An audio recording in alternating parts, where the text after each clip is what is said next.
This is a Nintendo Switch. This is a Nintendo Switch Pro.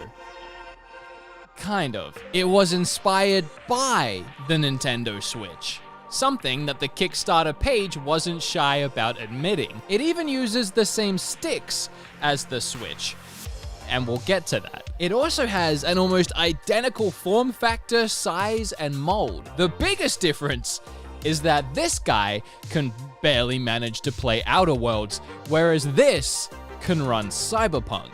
It's called the Aya Neo, and it was designed to be the world's most powerful handheld console.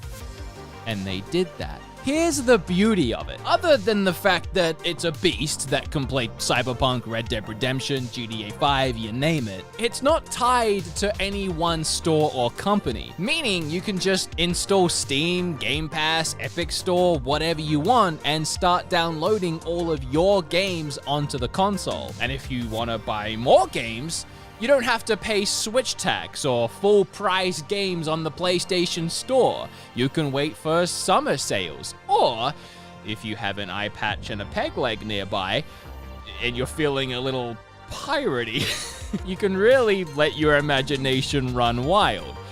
Or you could just play Sea of Thieves. I think more than anything, what excites me about this console is just seeing what is possible.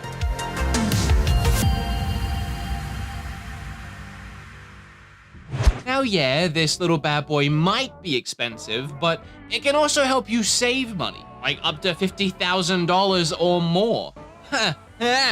Wanna know how? With Honey. This video is sponsored by Honey, but I'm not kidding. I put Honey onto this thing with 2 easy clicks, and that $50,000, that's how much all of you have saved so far by installing Honey with my link. joinhoney.com/beatemups. That's insane. Honey has tracked my viewers' savings, and the grand total is $49,681. And why stop there? I want it to hit over $100,000 of savings after this video. If you somehow don't know how it works yet, Honey searches for coupon codes and automatically applies the biggest discount it can find to your card. You don't have to do anything. It's completely free. After you get it for free, you can just forget that it's even there. Then while you're shopping, it'll just pop up and be all like, hey, you mind saving 40 bucks real quick? I even tried to buy another Aya Neo using my Aya Neo with Honey, but sadly all the Aya Neos have sold out. But it has saved me a ton of money on games, clothes, food delivery, you name it. All you gotta do is go to joinhoney.com/beatemups, get it for free, and start saving money. Just try it out. It's by far one of my favorite sponsors I work with because it's a win-win for everyone. I didn't think we could get something like this now, and after seeing it and experiencing it, it just makes me even more excited for what Nintendo could do, either with a Switch Pro or maybe even their next console. Now look, I'm not being paid to make this video, at least not by Aya Neo. Thank you, Honey. Nor was I given anything to say about the console. I was sent the product for free, but the only conversation I've had with the fine people at Aya Neo was via Twitter DMs and whoever runs their social media. Not exactly a professional transaction. And 90% of that conversation was just about the fact that FedEx lost my package, and this thing got here 2 weeks later than it should have. Suffice to say, all thoughts and opinions in this video are my own. Believe it or not, this system that was designed to be a Nintendo Switch Pro is just slightly up my alley, and I figured a lot of you would get a massive kick out of seeing me struggle with this thing, and also to be impressed by it, because this thing is freaking impressive. It just also kind of sucks. See? My own words. Alright, I've had this thing now for over a week, and I have been playing it non-stop. Partly because I installed GTA 5 onto it and I've gotten re-addicted to that game, but also I really wanted to put it through its paces. And I wanted to make sure it wasn't gonna blow up. GTA, I have wanted that to release on Switch ever since the Switch released. So yeah, it was the first thing I installed, and it's perfect. It looks incredible, it runs at 60 FPS, I am completely floored at the picture quality, the clean lines, the crisp visuals, thanks to this 7-inch 800p screen. Running this game even at high graphics settings isn't a huge push for this tanky mini PC at 1280 by 800. I feel like I've been living my dream come true the last week, laying up at night in bed playing one of my favorite games of all time on my fake Switch. In fact, speaking of dreams come true, one of my most popular videos on YouTube was how do we make the Nintendo Switch better? And it's funny how much of what we talked about that have ended up happening just not thanks to Nintendo and thanks to this thing. Let's go down the list. To start with, one of the biggest requests were themes. People wanted customizable themes on the Switch. The Ayaneo runs Windows 10, so just whatever desktop you want, really. I installed a wallpaper engine and got this really nice Xenoblade background that the grass moves and it's on like a day and night cycle and it's just really cool and you can do whatever you want. Netflix. Just download the Netflix app or load up a browser and go to any of the streaming services. You have them all. Speaking of browser, that was the next one. Mozilla, Firefox, Chrome, you name it. Two of those are actually the same thing. Voice chat and communication was a big thing here. With this, go wild. It has Bluetooth, so you can plug in whatever you want. I've already tried my Raycons, and they worked in seconds and sound great. Or you have the aux, of course, that you could use, as well as 3 USB-C ports. A big thing people wanted from the Switch was a better battery. We didn't get that here. We actually did get that one with Switch eventually. Here we have an average of 2 hours, which isn't bad. I know it seems short. It is the bare minimum you would want for a console like this. But I mean, there were even certain Switch games that would drain the original Switch's battery in a couple hours, and this thing's running Red Dead 2 and games like that. Yeah, it's gonna drain. Joy-Con Drift. A lot of people wanted Joy-Con Drift to go away. That hasn't happened yet. I can't speak for this after a week, but really, I'm pretty sure they did just use Switch analog sticks, so I could see it being an issue here. I'm assuming they thought of that. You would really think they would have thought of that, and maybe these sticks just look the same. I won't know for a while on that one. Crappy kickstand. They fixed that by having no kickstand. It just stands up on its own, which is fine. I do like the slight angle of the kickstand. A lot of people wanted a second micro SD slot. This thing has a 1 terabyte SSD, which I would argue is much better than that. I argued that if you removed this big thick black border around the Switch's screen and brought the screen closer to the edges for another model, that screen would feel so much bigger, and it does. These screens are essentially the same size, but this one is just right out to the edges, and it feels big. Don't take that out of context. One big thing I'm sure a lot of you noticed already, it has a D-pad. And yes, it is glorious. Nintendo.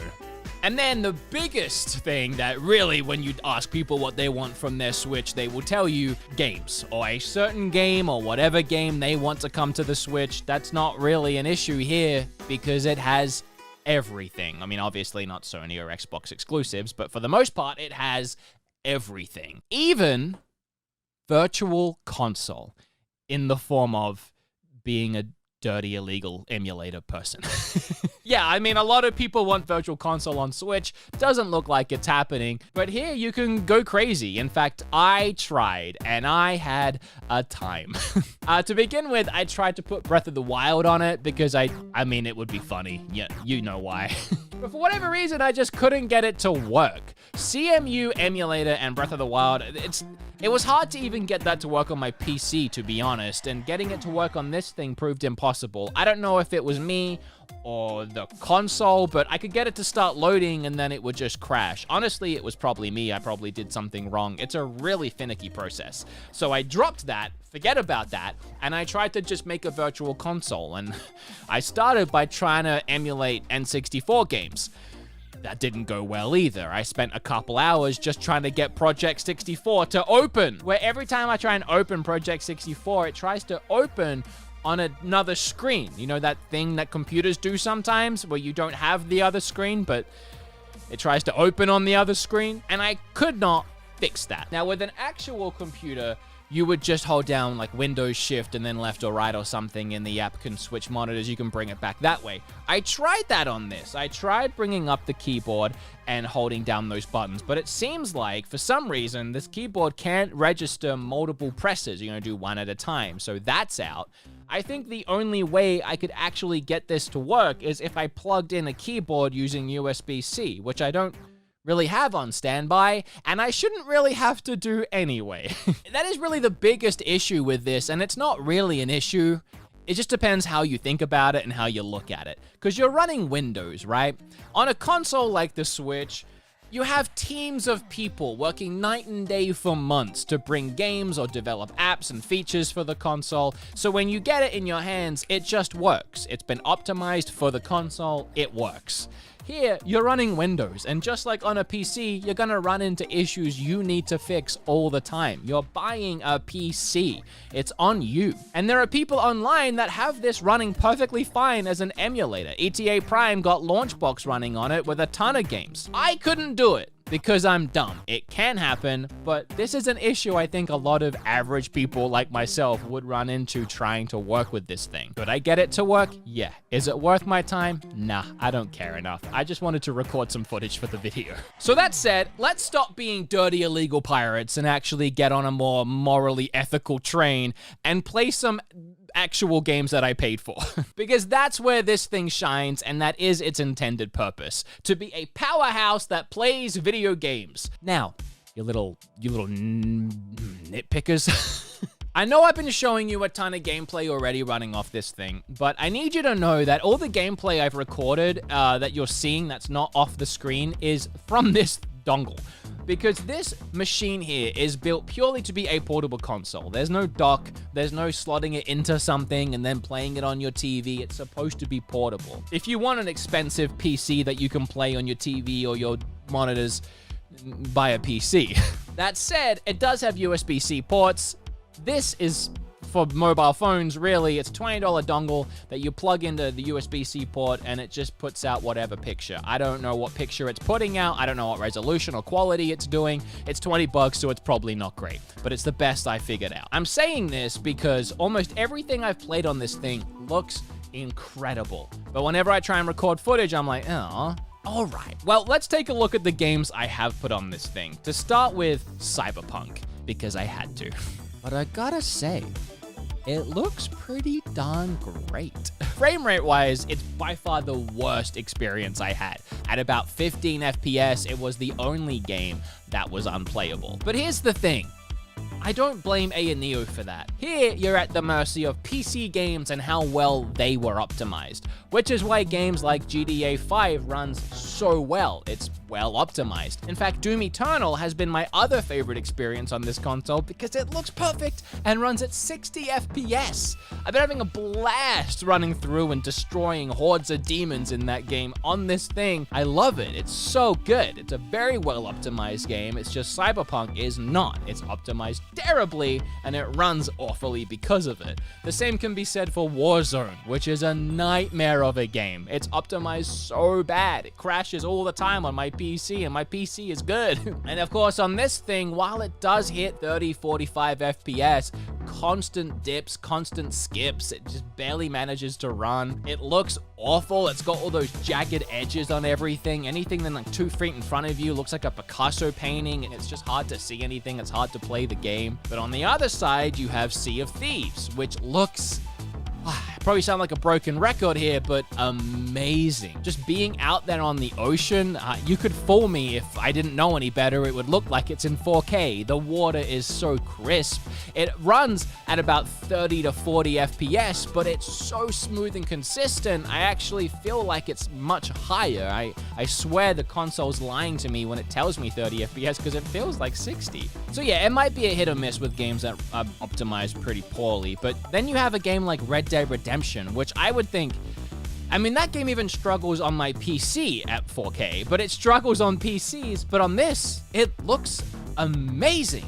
And it keeps a steady 30 FPS the whole time I'm playing. Honestly, I think that one is the one that blew me away the most. Because because it just felt like I had the Xbox Series X version I've been playing, but on the go. It may as well have been perfectly streamed from my Xbox. I couldn't tell any different. Some other games I played, like Rogue Company, again, 60 FPS, those perfect clear lines. You know, on Switch, you get those ports and they're either kind of muddied, blurred visuals, or if they try and crisp them up, they have those jagged lines and edges on everything. You didn't have that with games like Rogue Company at all. They were just, for lack of a better word, perfect. And I did try out some indie games like Bastion or Eagle Island. I stopped trying those out pretty soon because I knew they were all going to be fine. 60 FPS, clean, great, responsive, perfect. I really enjoyed that every time I loaded a game up, it just automatically flipped over to me using the Joy-Con, whatever you want to call them, buttons, D-pad, and all of that. It just worked. Everything just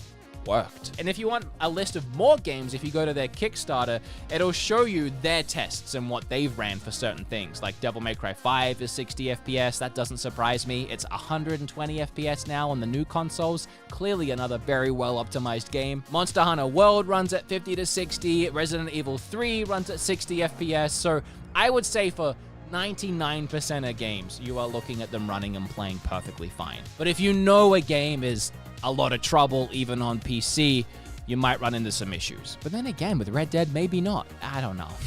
Oh, and it does have that SSD, and I didn't sit here timing load screens. Couldn't be bothered. They're just quick. It's really fast. I was surprised at some games, in fact. Like Sea of Thieves, I swear loads quicker on this thing than it loads on my Xbox. Oh, and I can't forget Witcher 3. Witcher 3 was a fun one, because we have that on Switch, and I really wanted to compare the two, and the comparison is bar none. On Switch, that was the first port that I really felt like I am compromising too much to try and play it portably. The visuals were very muddy, but I very quickly realized if I wanted to play this game, I'm better off playing it really anywhere else. This thing? Not the case. The difference is night and day, and it runs at 45 FPS, so I mean, if I had to play that game portably, I know which system I'm choosing. I really can't stress enough how good games look on this and how impressed I am with this thing. It's almost unbelievable if it wasn't for the fact that I've played it, so I believe it. And while for a lot of these games you are losing some atmosphere, shadows, particle effects, things of that nature when you set it to low settings, you have this smaller screen which hides a lot of that. You don't need a 4K resolution or every particle effect turned on. You don't notice lower texture quality as much as you would on a 4K TV. Or maybe I'm just going insane, but standing in the middle of Valentine while I take my evening poop still blows my mind.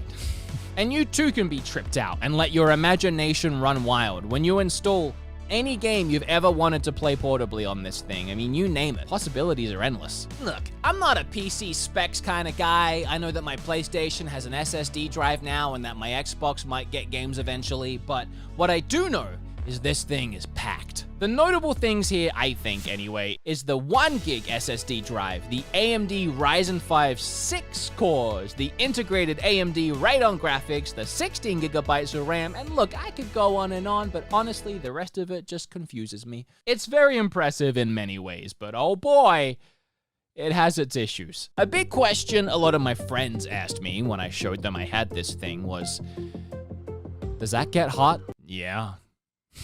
It does. Really only when I'm installing games. It'll get really hot and the fan will get really loud. Sometimes while I'm playing games for a long time, the fan might pick up and it might get a little warm. It only gets warm on the screen, or hot on the screen. And it's not like cook an egg hot, but it's noticeable. That said, the Joy-Cons don't get hot at all, so as long as you're just playing, you might never notice. It was really only when it was installing and I went to pick it up and I was like, oh, that's getting a little warm. But I also think it's my own fault, because I'm so used to downloading something on Switch and putting it down for later, and then I put this thing down and I'm like, go ahead and install. And I probably shouldn't do that because even though it has these vents on the top and bottom, there's a big fan right here, and I'm putting it down on the fan, so it might be my own fault. And speaking of the fan, it can get really loud.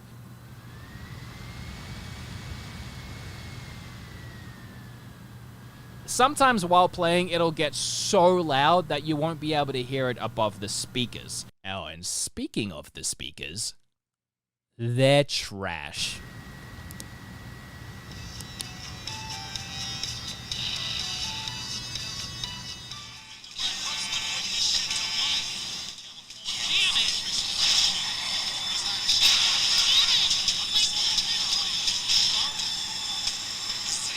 That is the absolute worst part in this system. Every other part of this feels quality. I love the triggers, I love the buttons, I love the way it plays games. The screen looks great. Like, it's even a touch screen. It even has like gyro in there so you can rotate the screen and play games with gyro. It's great. It has everything you want. The rumble is even like great. But the speakers, they just cheaped out on those completely. I don't know where they got their speakers from, like the 90s? Side note as well, the volume up is where I feel like the volume down should be, and vice versa, but that's a side rant. So really, the fan getting louder than the speakers isn't an issue, because for one, good, bury that sound, and for two, you should really only ever play this thing with headphones. I mean that. It's a good thing it does have so many ways of using headphones, because you need them.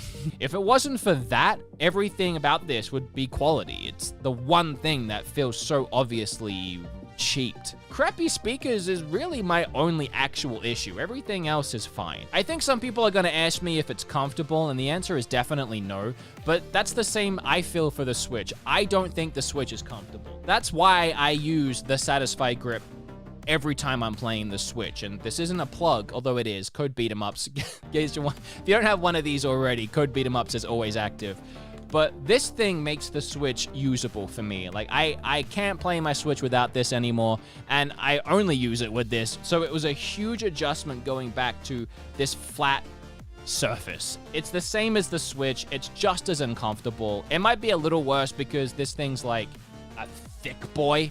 It's probably 2 or 3 times heavier than a Switch. It does start to take a toll on your digits and your carpal tunnel, but of all the games I tried, like dozens of games, it was only Red Dead that gave me issues, but I easily figured it out and have a workaround. So when it comes to the main thing this is supposed to do, it does it, and it does it great. Better than great. Amazingly. It's super impressive, and I am definitely finishing my playthrough of GTA 5 because I'm super invested now. I have money in the in-game stock markets, and I need to keep logging back in to get my returns.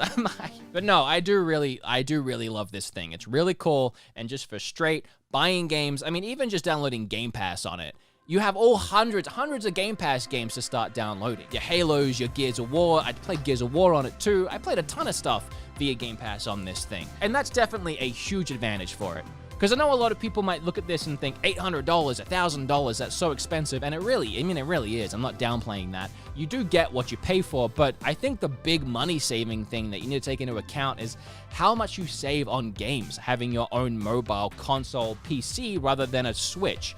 You think about buying a Switch for $400, that's half the price, right? But games are what, $60 for the good ones? You buy 1, 2, 3, 4, 5, 6 games over the course of a year, you're at your $800 and you have 6 games to show for it. On this thing, all the games I downloaded on it, I didn't actually pay for it. I think Witcher 3 was the only one I paid for because I didn't have a PC version. And then I have all those other games on there that are still worth a lot of money. Cyberpunk's still full price, and I downloaded them all because I already had them. And then even Game Pass, you can start downloading $4, $5, $1,000 worth of games. So all up, this thing is fantastic. And it excites me a lot. I think it's really cool. And if you're looking at it like, I think that's for me, and I'm willing to spend the money on it, then I think you should. And clearly, there's a market for it. If you sat there wondering, well, who's even the market for that? The Kickstarter raised over $2 million, and it's sold out right now. It's not even a question of, will this do well, or is there a market for it, or who even wants one of these things, or should we laugh at it or not? However you feel about it is really irrelevant because it's doing well. It hasn't blown up on me yet. But what I find most exciting about this, other than Red Dead and GTA 5 on the toilet, is the possibilities that it shows me for the Switch. And I'm not talking about Nintendo making one of these, because Nintendo doesn't have to make one of these. What I feel like, and I recommend watching a video I made already with my friend RGT about a Nintendo Switch Pro and the fact that we feel like there's one definitely coming. We did all this research for it. We talked about how we feel like that's going to be possible and what it means for the Switch, what it means for that console and the ecosystem.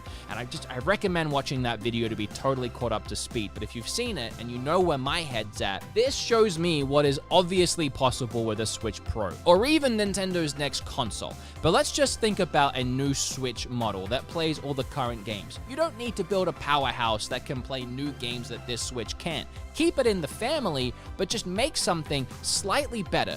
doesn't have to cost $800 with all this pizzazz. It can cost half of that. And this thing here is already almost half a decade old. So all Nintendo has to do is build that Switch Pro or Super Switch or whatever you want to call it and make it a console that can just play Nintendo's own games better. Imagine playing Breath of the Wild 1 or the new one, second one that's coming, or Mario Odyssey, these games that we love, but playing them at 60 FPS, 1080p, or even that artificial 4K that Sean and I talked about, which is very possible.